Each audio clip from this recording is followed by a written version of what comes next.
And we moved again in the early 80s. Started in New Jersey, moved a few times until we got to Florida. And started in last year's school of Grove Park Elementary. And that's when I met this guy named Jimmy Novick in the 5th grade. Then sometime later on he told me that he knew how to fight because he had to fight to survive. Then I said we got that in common. And it took me a whole school week to learn how to get to his apartment through the bus ride. By the weekend I went to where he lives and he was coming out to take out the trash at that time. And when he seen me he said, "Oh, hi, David." And I was thinking, wow, what a welcome. Not really. And he went to throw out the trash and he says, "I'm going to a friend's house to shoot some marbles. You could come with me." After they got tired of the game, they decided for us to go for a walk. And when we did so, they decided to go out in the woods and play. And that's when Jimmy Novick's friend stopped us and said, "You remember the last time we went out here and the gang chased us out and said next time you come back it won't be that easy for you to get out the next time?" And Jimmy said, "Yeah, but this time we got David." And I guess because I was chubby at the time, it looked like I could handle myself. And I thought they was only trying to scare me to find out how brave I really was. And Jimmy said, "Let's find weapons to bring with us." And Jimmy found a long whip stick.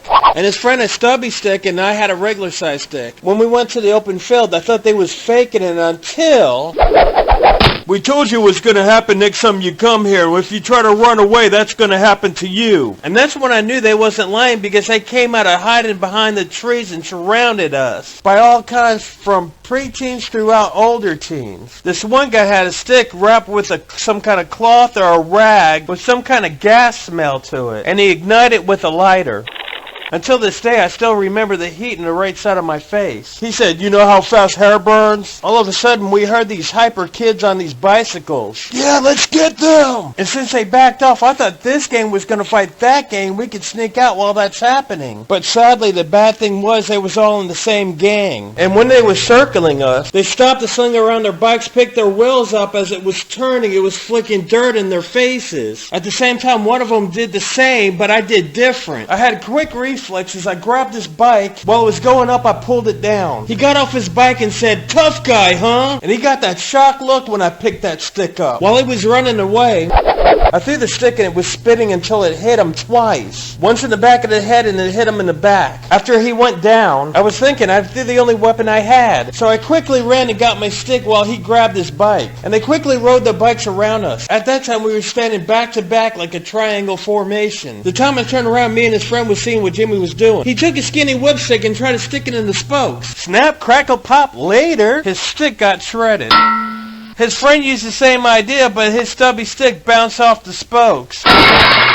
And when I did it, it caused a domino effect. The rest of the gang got mad enough and jumped over the bicyclist, and we all started throwing punches, hitting one another. And the only thing we could see is fists everywhere. We didn't know if we accidentally hitting each other. Then we realized when you get to the point you fight so hard and long, you finally collapse. In my weakness, they dragged my body into a hole, and what made it worse was these fire ants crawling and biting me. And I used a little bit of energy that I had left to smack them off of me. Then I noticed they covered the hole with tree branches. Then I noticed this guy guarded me with a stick. Then I said, "What are you all gonna do with my friends?" Then he quickly turned around and kicked dirt on my face and said, "If I was you, I wouldn't be worried about your friends."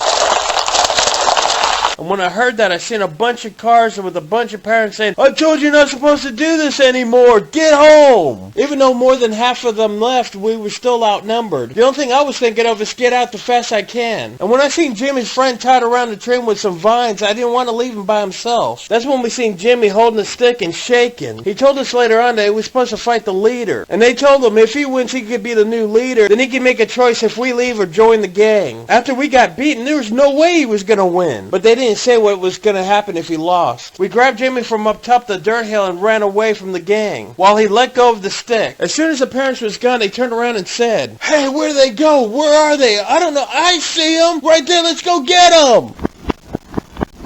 At this point, we was holding each other and we was moving at a slow pace because we were beat up. And we was trapped, surrounded by hedges, with vines all over them growing potatoes. And the gang was getting caught up to us. At this point, we was arming ourselves with the potatoes and throwing at them to slow them down. When they came closer, Jimmy and his friend climbed the tree. Then the gang was grabbing the potatoes and throwing it back at us. And when I tried to climb the tree, I pulled myself up, but one of them hit me in the left side of my temple. When I tried again, one of them hit me in the left side of my neck. And because of that, I wound up having a lump in my throat row for a week more or less. When I was feeling like giving up, I told them just to go without me. Jimmy said, no, we're not going to go without you. By that time, they tried to grab my feet and pull me down, but I kept on kicking, and dirt was coming off my shoe and into their faces. When they both helped me up in the tree, they jumped down on the other side and said, oh, come on, let's get down here. And I was thinking, I just got up here, and I'm worried about the drop. Since I was heavyset, the branch broke and I fell on the other side where my friends was. Then we jumped over the brick fence. And one of the gang members says, next time you come here, not only it won't be easy for you to get out, you might not get out at all. And then they didn't come after us like if they got in trouble for being around the apartments from before. And we never went back out there where the evil people was.